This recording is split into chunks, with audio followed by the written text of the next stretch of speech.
Hello, and welcome back to the Nectar Pod. I'm your host, Max Cherney, COO at Nectar. Today, for our second episode, I'm joined on the pod by Nick Groenhof of Shoreline Honey, an all-around excellent beekeeper and deeply thoughtful person who's been using Nectar now for over a year and has a lot of interesting things to share about what he's learned. But the reason that I brought him on the podcast was not just to talk about his experience with Nectar. I think that Nick is an interesting case study for us to all learn from, precisely because his background is not in beekeeping. At this point, Nick has been in beekeeping for over 20 years, but his path into the industry actually comes from blueberry farming, which is how his father made a living. We'll get into the details during our conversation, but one of the things that's interesting about blueberries is the extent of their automation and tracking. Go to any packaging facility where they process blueberries, and there are tracking elements everywhere, so that it's simple to trace exactly where a batch has come from, both in terms of the journey to market and the specific field that the batch was grown in. As Nick put it, blueberries are about 10 or 20 years ahead of beekeeping in terms of data collection and tracking.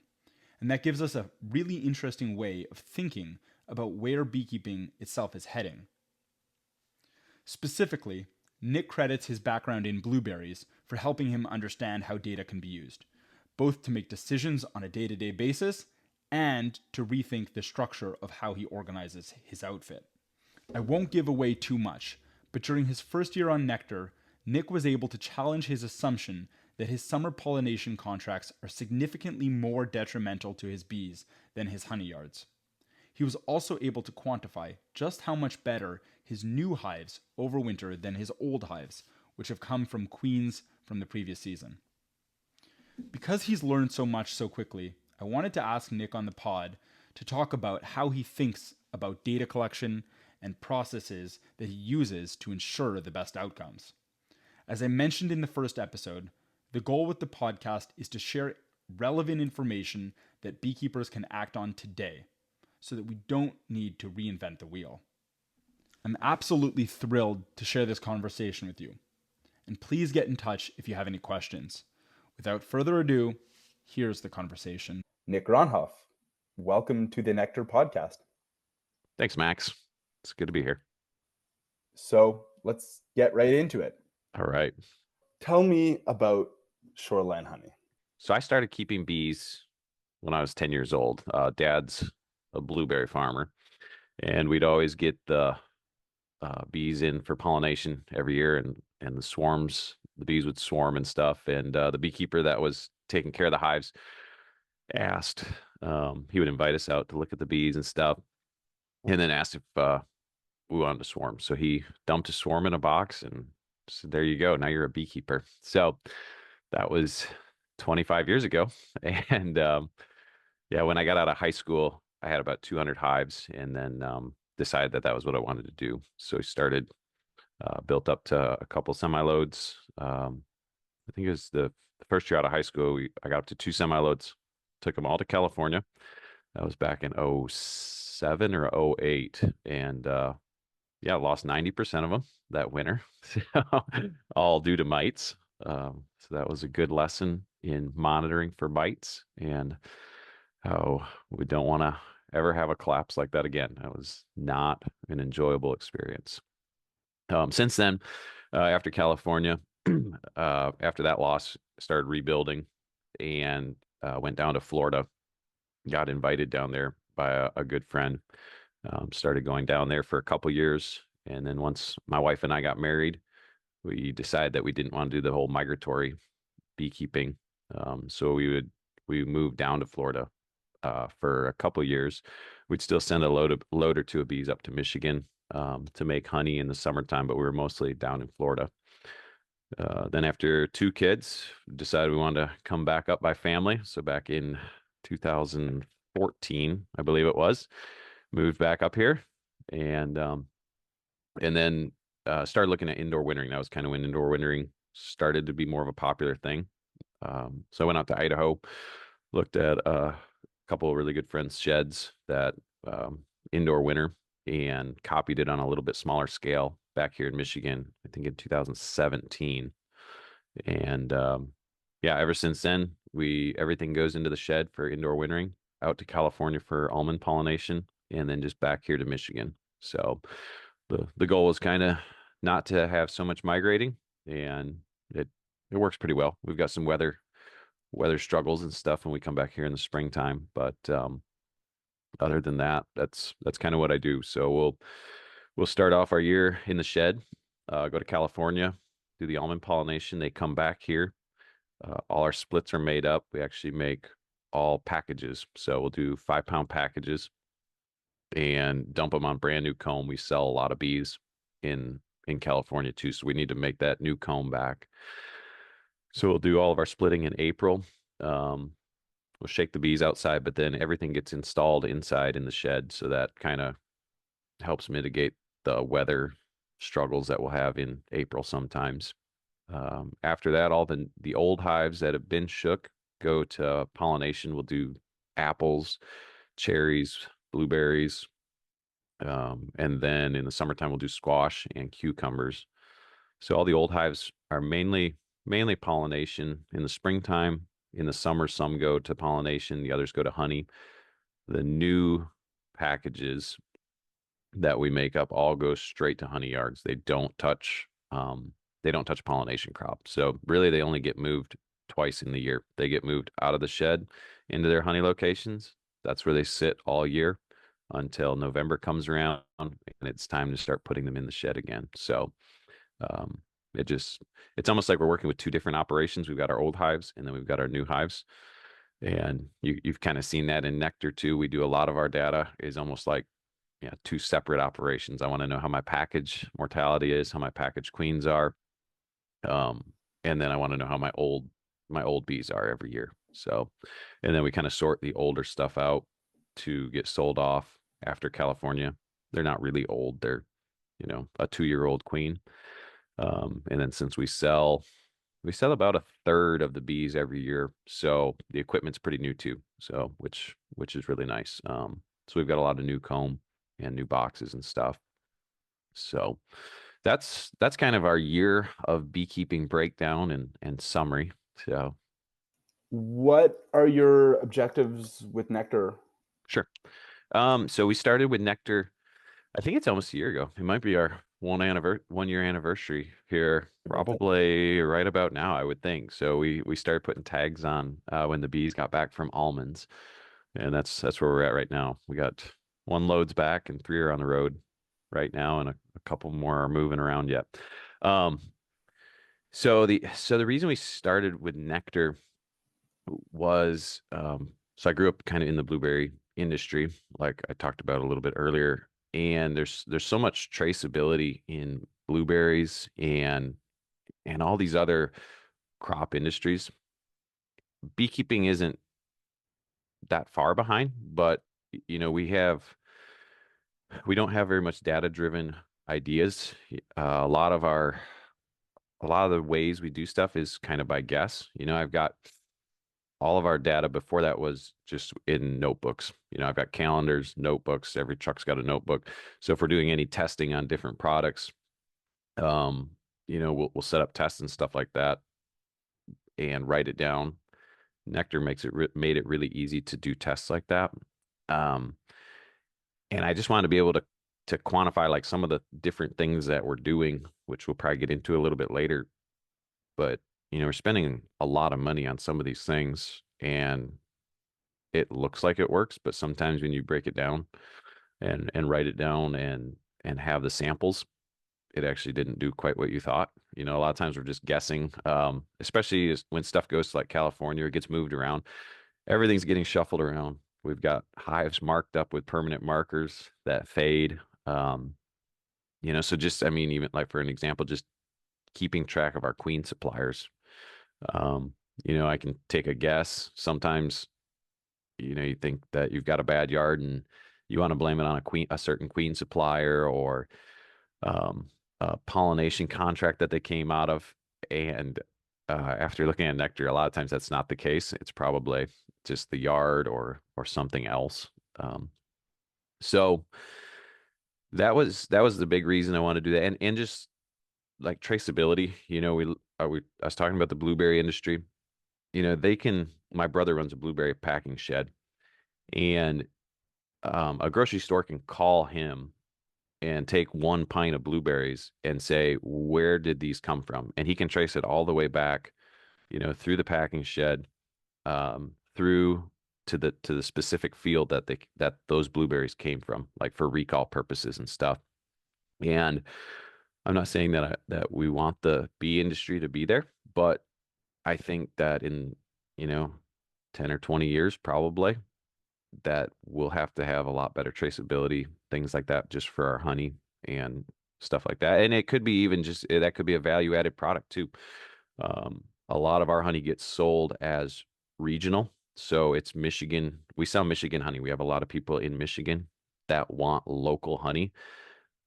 And a lot of the stuff in the stores is labeled as Michigan. Can it be proved? Yeah, maybe through like a pollen analysis, maybe. But, you know, 10 or 20 years from now, could they scan their bottle and it goes, it's all connected through data where it's like, okay, it was made in this county. That's where your bottle of honey came from, this county. And it can tell a little bit of a story. That's what to make honey special. I think that would be neat. The orange juice industry has kind of done that a little bit. If you look at the Florida's Natural cartons, they've got the story of the farmer on there. I mean, yeah, maybe it's a little cheesy, but it's kind of neat knowing that it's actually produced by this family and, you know, things like that. What were some of the key data points that you were measuring in your business, even before you started working with Nectar? Sure. Like we do like our queen introductions, so all of our, we're making about 2/3 to 3/4 of our bees are new every year. So we're going through a lot of mated queens. We don't use any cells.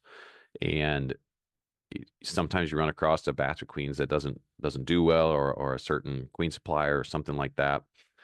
Those are things I really wanted to keep track of. It's easy, the first 2 weeks, we know, oh, okay, our acceptance wasn't great. But then come wintertime or even the next spring out in California, all of a sudden you're picking up, a lot of hives that look kind of the same. And you're like, oh, I wonder if these were all the same queens. It's just always the guesswork, I think, that I hated.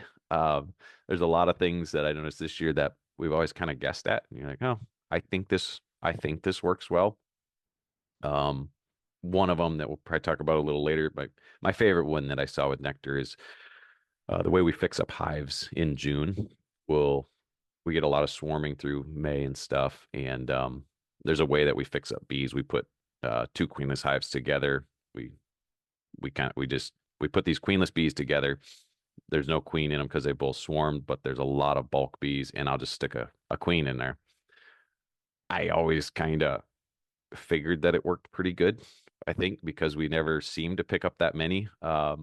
But then Nectar kept track of every single one we made this year that we fixed up that way.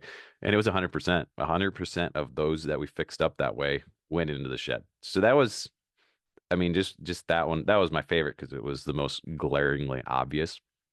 The only, because the other way that we would keep track of that would be you'd either like maybe put a marker on it, or you knew there was a queen cage in there and you're like, oh, okay, so that one's still alive. But yeah, because we did that on a hive by hive level. So we'd scan them out as swarmed out hives and then combined and put a mated queen in there. And that was just kind of a neat one. And things like that are the reason we like Nectar so much, is because we can actually, we're spending a lot of money on queens, treatments, where we're placing the bees. And we're not spending money on pollination, but we do a lot of pollination, and we can see the farms that we're doing, how they're coming out of them. And we can talk to growers, about why their bees are coming out poor or why they're coming out really good, and kind of figure more things like that out. So It's interesting that you should kind of speak of your background in blueberry farming. We have There's one of our clients who married into a third or fourth generation beekeeping family, and she's the kind of main operator of the Nectar Managers portal, and really works with the data, and is the one leading the Nectar integration within their operation. And I basically didn't need to train her on the software. The minute Okay. that we uh, demonstrated the software, she's like, "Oh yeah, I've been doing this for 20 years in dairy." So to quote beekeeping legend John Miller, "I know a good idea when I steal it." A lot of what Nectar is doing has been done Right. in other sectors of agriculture for the better part of 2 decades now, Right. which gives us an advantage, because we really just can look kind of over the fence at other sectors and of agriculture and ask how are they doing things, and take most of the aspects that we think are most beneficial. um, Hmm. I'm curious, if we turn back to blueberries for one more moment. Are there any learnings from growing up within the culture of of blueberry production, and seeing blueberry farmers in your family and family friends, I imagine, relatives? Anything that you can take from the experiences of the people and those who have most prospered with these technologies and data, that you might want to share with beekeepers? I don't know if it'd be maybe specifically with data, but like something I've noticed with a lot of blueberry farms, it's not just blueberry farms, it's a lot of things, but um it, it's really hard to be a large operator in any type of agriculture. Um and sometimes and this is how I've modeled my business at least now, but we don't what we want to do is we want to make sure that every hive we've got is as profitable as it can be, not just to run a really big number, but we want to keep track of how they're doing and what we're doing so that we're not wasting money, like feed, transportation, all that kind of stuff on hives that aren't going to make money. So like, and how that ties into your question is, like in blueberry farming, there's people that run thousands of acres, and there's guys that run 200 to 300 acres, and there's guys that run less than that.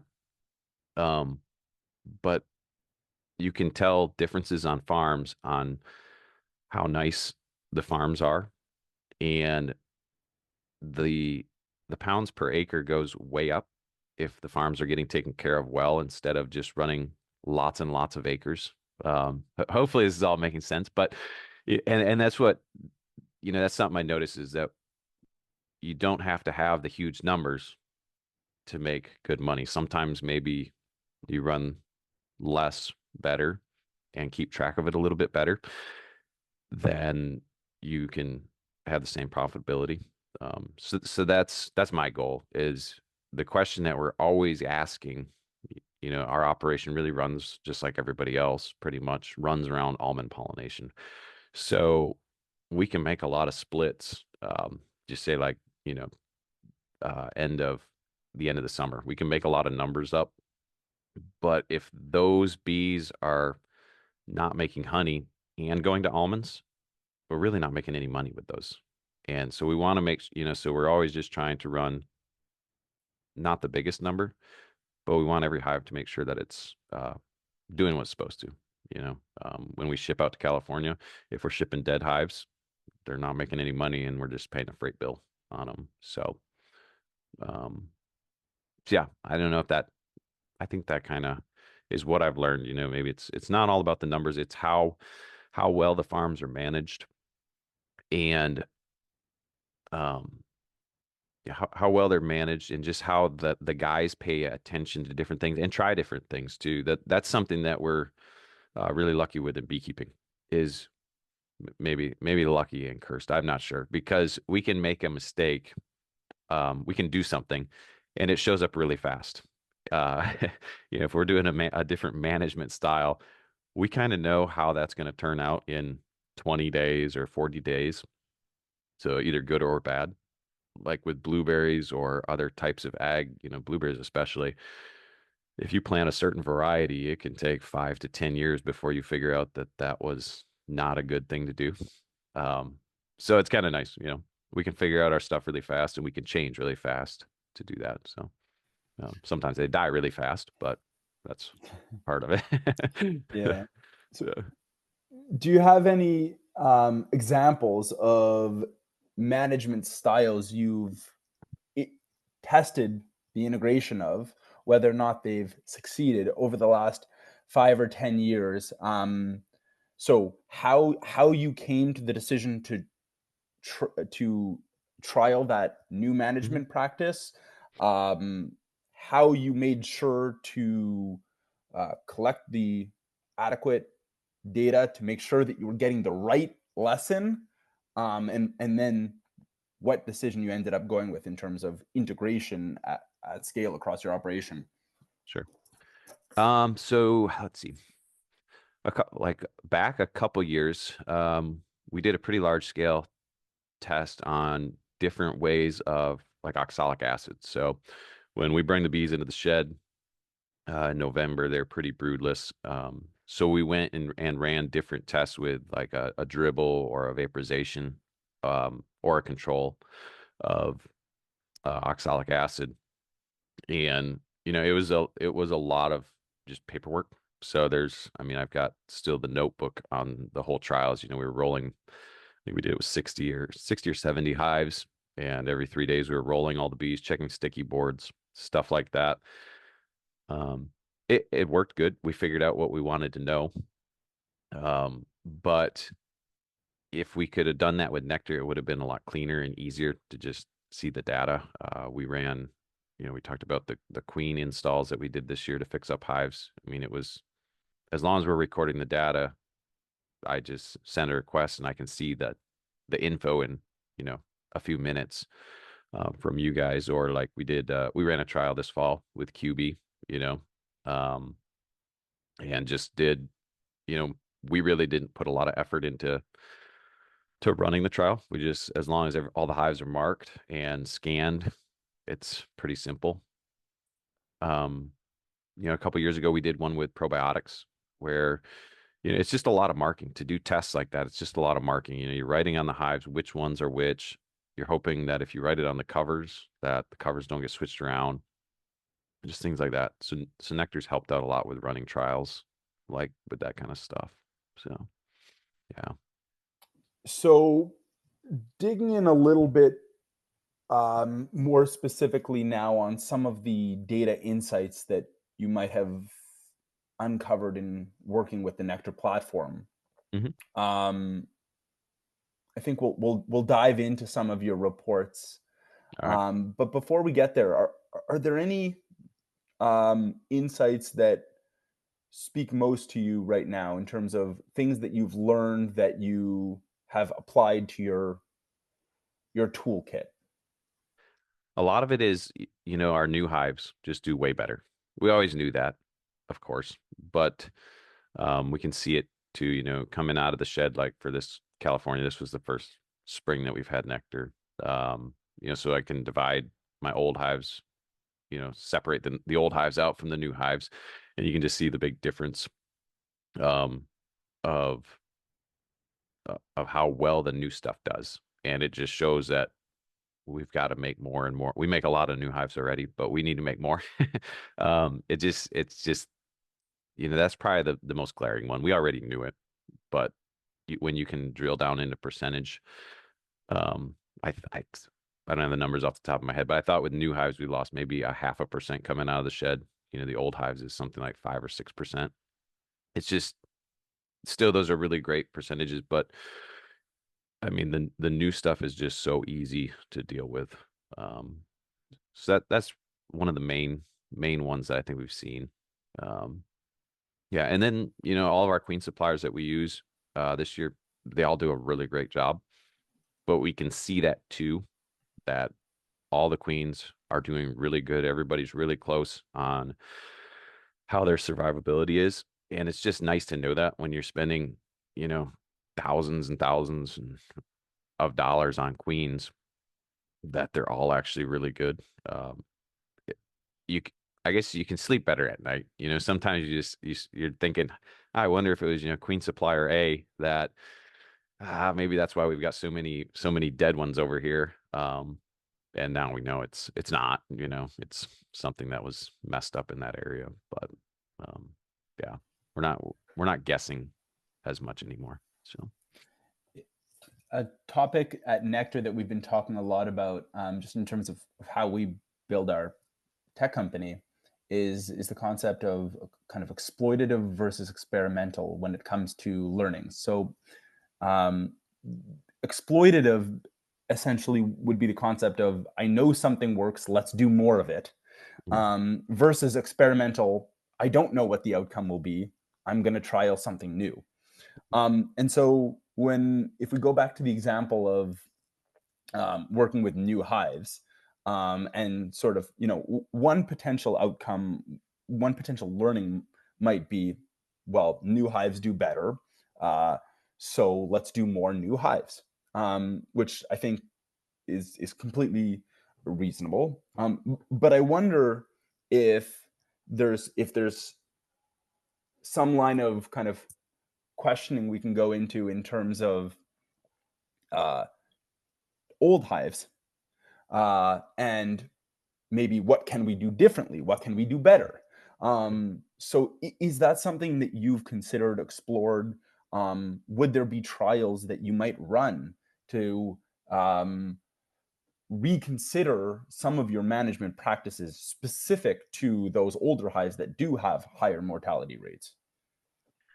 yeah, like this was the first year we were on it, so and we might see that in the reports a little bit later. But like the pollination, all the I can't blame all this just on because they're old bees.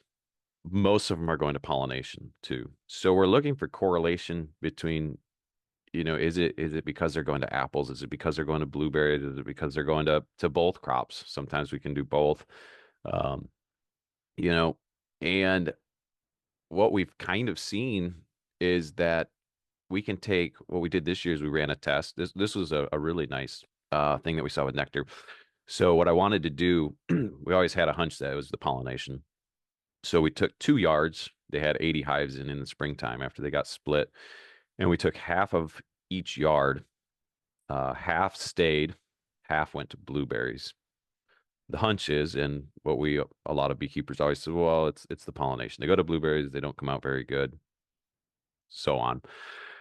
So at the end of the pollination, I think it was maybe midsummer or maybe it might have been even fall. But I said, I told you guys, I said, take these 2 yards, in April. I said, take yard A and B and figure out, the ones that got moved to pollination, figure out their mortality rate versus the ones that didn't go. Um, and see. And the crazy thing is 1 yard. I think they were both, whether they stayed or went, I think it was like a 15% difference in each yard. But the funny thing was 1 yard had 15% mortality higher when they stayed versus the the siblings, I guess you'd call them, of the ones that went to pollination. And then yard B had 15% higher mortality in the ones that went to pollination versus the ones that stayed. So that was something a little bit interesting. I thought, well, maybe because we always think about cutting back on pollination a little bit, but when you see that, it might not be that it's the honey, whether they're going just staying in honey production in the spring and going to pollination. Um, that's something that we never would have been able to really track. Um, without nectar, just because everything gets so shuffled around during pollination. The stuff in the honey yards, we know where that stuff is, but once the bees get on a truck, they get shuffled around between contracts and stuff, and we just usually have no idea where they went after that. So, so that was something that was eye-opening. It's not helping figure out the higher mortality in the old bees, but at least it shows that it's probably a little bit with pollination, but not near as much as I thought. Um, the other thing is too, like we've seen that I always blame blueberries to have higher losses than apples. And that was a fun one. At the end of after pollination was done, I had you guys run a report. Everything is divided into crops on nectar of whether they go to blueberries, whether they go to apples. whether they do both. And I think the apples and blueberries were within 5%. And I think the apples were a touch higher, if I remember right. So, some of the stuff that we've always guessed on and maybe blamed, blueberries for them having a higher loss, um, isn't, we blame it on it. But then when we see the data, it's actually not the case. So, um, but yeah, we keep trying to work on different things to keep the old hives better. Some of it would be knocking them back a little bit harder. Swarming is always a really big problem for us here in the springtime. So we do have a lot of swarms that hurts. And then, the old queens, we've tried different ways of requeening. For some reason in April in Michigan, our queen takes are garbage. So we've tried finding queens, killing them, a lot of different ways. But yeah, we're still working on it. So it gives us something to think about. So that's good. So Nick, we're now looking at a report that Nectar created for you at the end of 2024 that refers back to something you were just talking about, where one of the reports looks at the crop visit sequence analysis. Yeah. So you talked about how, in fact, apples was about 5% higher mortality rate than blueberries. But what sticks out for me here is that hives that went to both apples and blueberries are significantly higher mortality rates Right. than any individual uh, pollination crop. So I'm curious for you, heading into 2025, um, how you might work with this learning. Sure.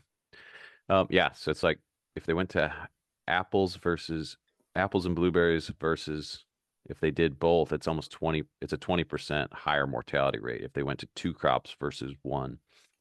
Um, yeah, I'm a little shocked at how much higher that is.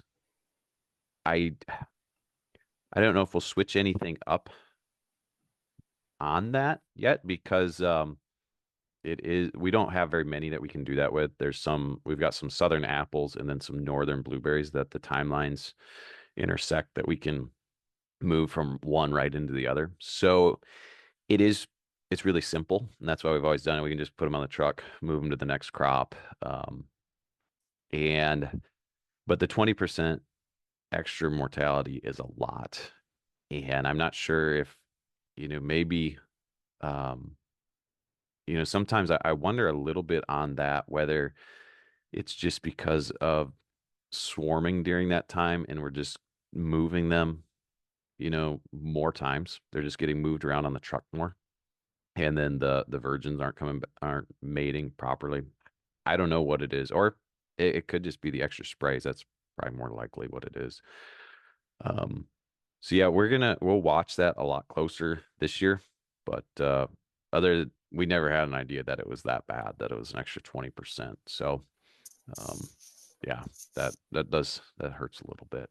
So Yeah, I mean, as you probably know from speaking to Aaron and other members of the team at Nectar, one recurring theme is the impact of movement. Again, related to some of the learnings you had about new hives, the research had already been published on the impact of movement. We knew that movement stressed bees, but I think what we're able to do now is increasingly quantify the impact to make business decisions right. based on numbers, Mhm. um, and so I think that's really where we're headed with this. Mhm. Yeah. And then one of the other neat things too, moving on that on my pollination report is we always figured that our summer crops were quite a bit higher mortality than spring crops, and it's really not the case. Actually, our summer stuff does quite a bit better than the stuff that goes into um, our fruit pollination. Some of that probably, if I had to guess a little bit, is the some of the spots where we're at, if the bees are able to get a little bit of other natural forage They do pretty good. And our growers are good. We don't do very much summer stuff, so when we do it, we've been cautious, but we'll try to keep stuff out of the field a little ways. Um, and the growers are careful with spraying. So, and we do put a little bit more care into them because we've been worried about it. So like they'll get a little bit more extra supplemental feeding. So that's but it's kind of nice to see that our summer pollination isn't quite as bad as I um, always thought it was. So, we always used to have hives that we, we would always go when we were out in California and we started kicking up dead hives. We'd always say, oh, squash hive, squash hive, squash hive. And I don't think that was actually the case. We might have just been blaming it on squash or pickle pollination and probably looking at this from at least from this year. I don't know if that was quite the case. So, I yeah. think we should put a pin in the subject of supplemental feed. Okay. But if we go back to the assumption that you had previously made about summer crops uh, being more problematic, as someone who's only worked with you for a year, looking at these reports and seeing how much better summer crops seem to be doing in terms of overwinter survivorship, um, I'm surprised to hear that that had been an assumption. So, what do you think had been informing that assumption? Um, I I think, a lot of times we always complain about pollination a lot. I think we're always looking to put blame on something for dead hives, and pollination's pretty easy. I'm not saying that pollination, like I'm not saying our summer pollination is better than our honey stuff at all by any means. But it's not as bad as I thought either. So, but yeah, sometimes we're just looking for the easy blame, a queen supplier, a pollination contract, stuff like that, when it's probably more we missed a yard feeding or treating or, you know, did something. It was something that we did. So, and so it's kind of neat to see that the summer pollination it's not great, but it's not horrible either. So, yeah. Coming back to something that you did do, Hmm. um, supplemental feed that you've been um, providing to bees that are going to those summer pollination events, that um, probably flags that we should set up a dashboard here to evaluate the impact of supplemental feed um, across your operation, and kind of essentially the amount of rounds of feed Hmm. and that impact on both survivorship as well as longevity, hives' ability to come back to pollination. Is that something you've considered yet? Not really. I mean, it would be nice to know. I'm not sure. I'm not sure how. Yeah, I'm not sure how to like quantify that or like to enter that data that it makes a difference. But it would, if there was a way to figure out that, some hives are getting, I guess you just run a test that half the yard gets fed, half of it doesn't, and you'd see, I mean, we know that feeding does make a difference. How much of a difference does it make? Kind of thinking it's kind of the same vein, but 2 years ago, 3 years ago, we feed pollen sub in the fall to go into the shed. So this is with supplemental feeding. So every hive gets pollen sub, and 2 or 3 years ago, we just took 100. I think it was 3 or 4 yards. Took 100 hives. Half of them got pollen sub, half of them didn't, and the it would be really interesting to rerun that with Nectar to see the difference in overwintering out in California. I'm trying to remember back to that, but I think we didn't see a huge difference. Um, we do it more for an insurance policy than anything. But it'd be that would be an interesting one to see.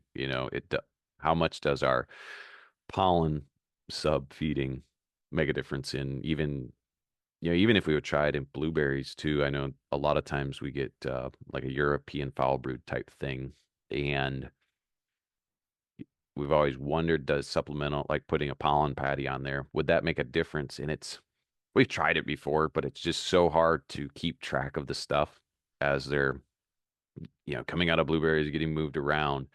That would actually be a really interesting one to do. We're hoping to do a sub trial with a new manufacturer this year, and Nectar would have been a really neat for that one. But that would be something kind of neat to try this spring. Is take a couple yards, feed half of them with a pollen patty, and actually see 3 months down the road what they look like. So, but yeah, that would be a neat way to do it. So yeah. Are there other experiments that are in the back of your mind that you're hoping to be able to run in the future that that come to mind? Yeah. Like pollen subs are always one that we're always kind of looking at. Mite treatments, we always every year in the summertime we always try to force ourselves to do like a mite treatment test with one of the new mite treatments.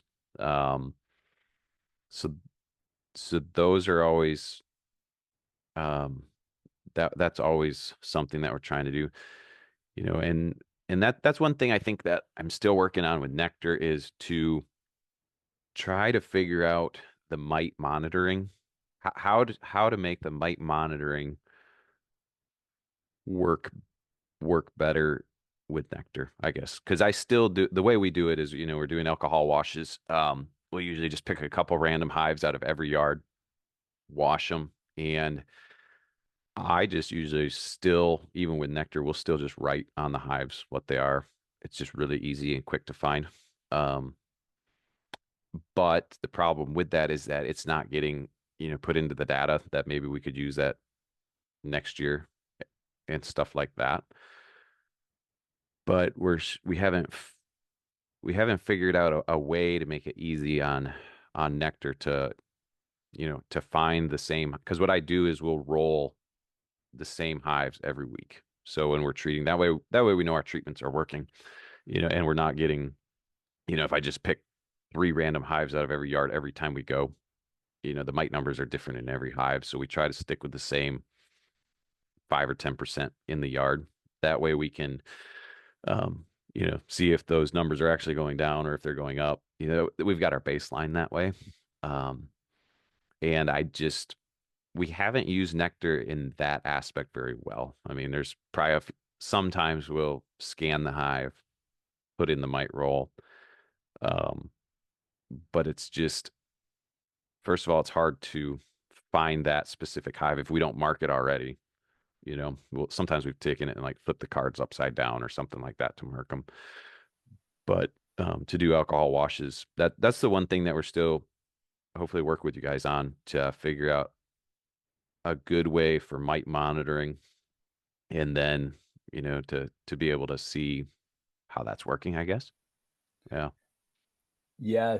So something we've noticed that there's a pretty big spectrum of how different beekeepers are reporting on their Varroa data within Nectar, and most beekeepers typically when they transition to Nectar, in their first season they'll attempt to replicate their pre-existing systems on Nectar. Mm-hmm. So there are beekeepers that will combine mite washes into a bucket, and so really get a Oh, yard mm-hmm. sample at Sure. one end of the spectrum. And I'd say the middle of the spectrum would be beekeepers that do a random sample whenever they return. And then on your end of the spectrum, repeat visits to the same colony, Mm-hmm. to see that real trend line in individual colonies. And so we have plans to guide beekeepers back to colonies, both for Varroa monitoring purposes as well as other purposes. And Mm-hmm. so we've already, through custom reports, sent GPS coordinates of colonies. And while the coordinates are not perfect to a T, they're close enough that they'll guide you to be basically standing right around your pallet and where you can find the hive ID. Yep. So those improvements will be coming soon. Okay. Great. If we move a little bit further onto the report that we were previously referencing, Hmm. you had already mentioned the performance of splits, but if we kind of dig in, it's such a shocking difference that I think coming back to it is fair. The um, survivorship difference between hives that were split in 2024, so I believe Hmm. these are the new hives versus Yep. other hives. The gap is huge. Right. Um, you 30%. already you Yeah. already knew this was an issue, or Right. not necessarily an issue, but a reality. Um, did this pop for you as much as it is for me? Um, no, I mean, we knew that it was a huge difference. Um, it's nice to have the numbers, but like the difference on new hives versus old hives has always just been super stark anyway, that you don't really need data to see this one. But it is really neat just, you know, to be able to see it in print, that it does make a big difference. And my long-term goal is to try to figure out how to make every hive a split every year. Um, and that's what we're working on, and just seeing the huge difference that it makes. I mean, not only in survivability, but like the honey production too is huge. So it just keeps pushing us further to try to figure out how we can make every hive a brand new, really packaged hive. Those are my favorite, but yeah. So we just keep wanting to work in that. And they're so simple too. The old hives, there's a lot more management decisions that have to get made with them. With the splits, I'm not going to say, you know, scheduled beekeeping, but it's really close, that, Yeah. they're all the same. I know that they need X amount of feed. I know that they need a second box about at this time. And, it's just really simple to, if I'm not around there, I always try to be out there when we're working, but with the packages, they're a lot easier to just send a couple guys to and say, look, these are all going to need boxes. So, yeah. What are some of the blockers or challenges that you're looking through in the 2025 or 2026 beekeeping season that you'll need to work through to get to a point where all hives can be a split? Like the main one is our pollination. So we do pollination, we shake all of our old bees in April, and then those will go to pollination. And so like our splits, the later end of April, they're really not big enough for pollination contracts. So that's kind of why we need the parent hives yet, is to run them into pollination. So it, it's almost like I'm not sure if we'll ever be able to get away from the parent hives, because we still need that big hive for pollination. And some of that's okay too. It kind of diversifies the risk a little bit. You know, the the packages really don't do any pollination, so we're purely dependent on a honey crop. Whereas the old hives, although pollination in Michigan isn't very great money, it is still a check that's going to come in, the end of May, in June, that we can kind of depend on. So some of that, and then, just the work of getting through them. I know I talked a little earlier about requeening them.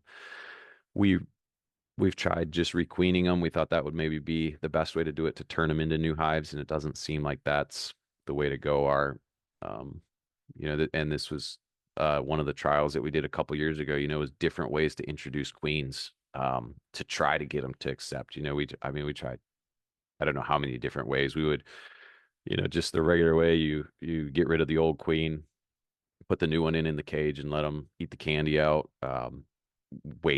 Waiting a couple days to put queens in, and then putting a new one in, leaving corks in so that it was like a delayed 7-day release, spraying lemongrass oil in the hives to make them accept it, taking the old queen and getting her pheromones on the new queen's cage. Um, None of them really seemed to help, but it would have kind of been an interesting test to see on a graph of, would it have made a 10% or 20% difference if we, spraying lemongrass oil, or, I mean, yeah, we tried a lot of different things, and the requeening in April is just really tough. The bees don't want a new queen in April on our parent hives. Packages, they'll take a queen. But, so those are some of the hurdles why we haven't gone all to just brand new stuff. So, and the time involved, it's a lot of time to make them. So, Changing direction here a little bit. It's often said as it pertains to data management systems like Nectar, we hear beekeepers say this: garbage in, garbage out. So all of these insights require a level of consistency in terms of Shoreline Honey's data management, data collection. Um, how do you ensure that what goes in is what you need in terms of the desired outcomes? Obviously, in agriculture, you have the challenge of you only really get each moment in the season one time, and then it's 12 months before you can get another shot. So, what steps do you take to ensure that you have the desired outcomes in terms of reporting well organized and well collected ahead of time? um, so I mean, we're not on as hive by hive basis as I'd love to be, especially like with mite monitoring and stuff like that. A lot of it for the first year was just the stuff that I always wanted to see, I mean, how are our queen lines doing? So we have, so when all those bees when all the queens are getting introduced, we're really careful to make sure that we're putting on which queen supplier is going into which hives, because that's something I know I want to know. um, the pollination stuff is really a byproduct. You don't really have to think about it because you are just scanning bees as they get moved. I mean, that's the rule. Everything when they get moved, they're getting scanned. So, that's how we do it now. So every time one of the forklifts goes out, it's going to have an RFID gun with it. Stuff has to get scanned in. So it's just kind of been a habit. It's a little bit more work, but we've kind of just made that the way we do it. And really the movement captures so much of the things that we need to know. I mean, so much of it is, where they've been, what crops they've been on. We get a lot of data just from that. Um, and then the other ways that we're trying to make sure that we get it is, I talked before, I I talk to a lot of beekeepers. I love talking to beekeepers, just even or texting back and forth at nights. And a lot of times we're just kind of saying what we're doing, the next week or two. And you're like, you know what? I would I would kind of like to see how that's going to work. I mean, I was talking to I think I was talking to one of my queen breeders about fixing up our swarmed hives the way we do it. And we were just kind of joking back and forth. And I said, "Oh yeah, we just put two swarmed out hives together, and I stick a queen in there." And he goes, "Oh, does that work?" I said, "I think it does." He's like, "Well, keep doing it. I love selling queens." So, and I was like, "Yeah, it is a good point. It'd be kind of nice to know if I'm just wasting $30 every time I do this or not." I mean, I like my queen guys, but we well, make sure that our money is going to a profitable place. So that was one of those phone calls that I just thought, well, you know what, we should probably just keep track of that kind of deal.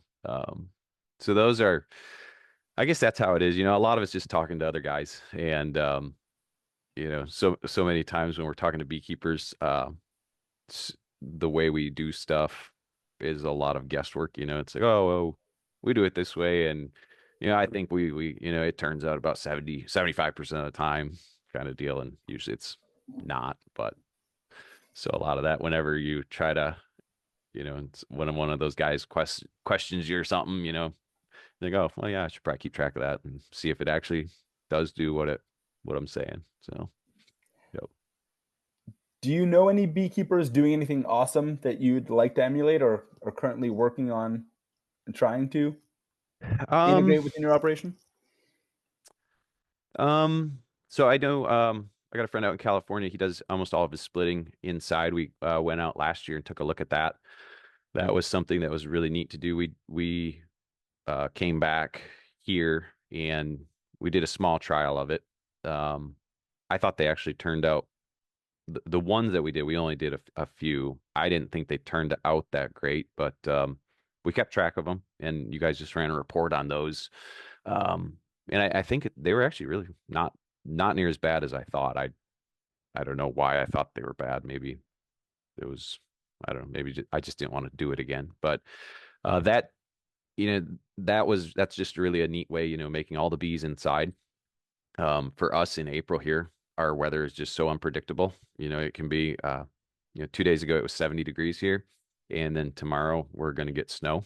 So the queens keep coming, whether it's snowing or not, and the bees really got to get split. So being able to do more stuff inside or in climate controlled buildings is what I'm trying to get to. It's also a lot more efficient too. Everything's here. All the guys are. It's a whole lot simpler to do stuff here than it is out in the bee yard. If we forget something or a guy shows up late, we're still here. So more stuff that we can do around the shop in the buildings on bee management. I keep looking for. And then yeah, just some of the guys that they do turn all their hives brand new every year. They take them back from California. Everything gets broken down. They've got brand new queens and stuff. That's pretty awesome. The consistency that you can get by doing that is great. So those are kind of the things that I really would like to keep striving for. So yeah. Yeah. Uh, what would you tell a beekeeper who's less further along in working with data at that hive level, in terms I of think just how to get comfortable with it and get started? yeah. I think just keep entering it. Even if you don't think it's that important, like 3 months down the road, I'll think, oh, I should talk to Aaron and Max and have them pull this thing, and because we're trying to do more data than less. So that way we've got it. And if we don't use it, it's fine. But, if all of a sudden I'm laying in bed one night and thinking about this 3 months down the road, I'm like, I wonder if they can pull this. So, and like I said, we're not doing the hive to hive as much as I'd like to. But the more we can keep doing and getting to that, it really helps with the management decisions, I think. So, Mhm. yeah, Yeah. Obviously, a lot of beekeepers have struggled coming into the 2025 season with what seems to be record high overwintering losses. And, yeah, once in a while, unfortunately, we'll get a call from a beekeeper that, opens their hives and sees the unfortunate truth that it was a rough winter for them. yeah, And, other than the obvious point that we feel horribly for them, this is their life's work. We hope in that moment that they have been entering data so that we can dive in with them, work with the depth of our data science team to try to unpack um, some of the learnings, to make sure that we yep, don't overlearn certain lessons, right? It might right, be that certain practices that were completely unrelated to the high losses might get unfairly blamed, and that we can sort of look towards potentially implementing some trials for future years yeah, to work towards whatever the best management practices are for that beekeeper. yeah, yeah. No, it was a bad year out there. I mean, some of the stories that you hear from the guys it's pretty heartbreaking. I mean, and a lot of it we just don't know why, you know. Um, but yeah, hopefully if we can keep entering data, we'll find out more of that stuff. I know I was talking to Nico, I think a week or two ago, and I asked him to pull up a report. I just like of all my dead hives in California, I said, can you pull up where they're all from, from their summertime yards? And it was a little crazy. There was 3 yards actually that a lot of the losses, or a lot higher losses, came from. It was 50% of 3 yards that were all like within 3 miles of each other. It was kind of crazy. He pulls up the thing, and I said, "Oh," he said, "Oh," I said, "That yard, and that yard, they're all within a 3 mile radius of each other." I said, "Huh, that's kind of interesting." It's one of those things that we'll probably watch those 3 yards really close this year, but they contributed to a decent amount of some of our loss. So it's just Mhm. neat to see stuff like that. So. So one final question. If you were to be placed on a podium and given the chance to give one word of advice to other beekeepers, what would that be? Um, Probably it would be just to, if I had to give just one, it would be know what your mite levels are before and after treatments, and know whether your treatments are working. I guess that'd be my one. I guess if you had to limit me to one. So, yep. Um, Other than that, if I can expand more, years ago in the American Bee Journal, I can't remember who wrote it. I think it was Larry Connors.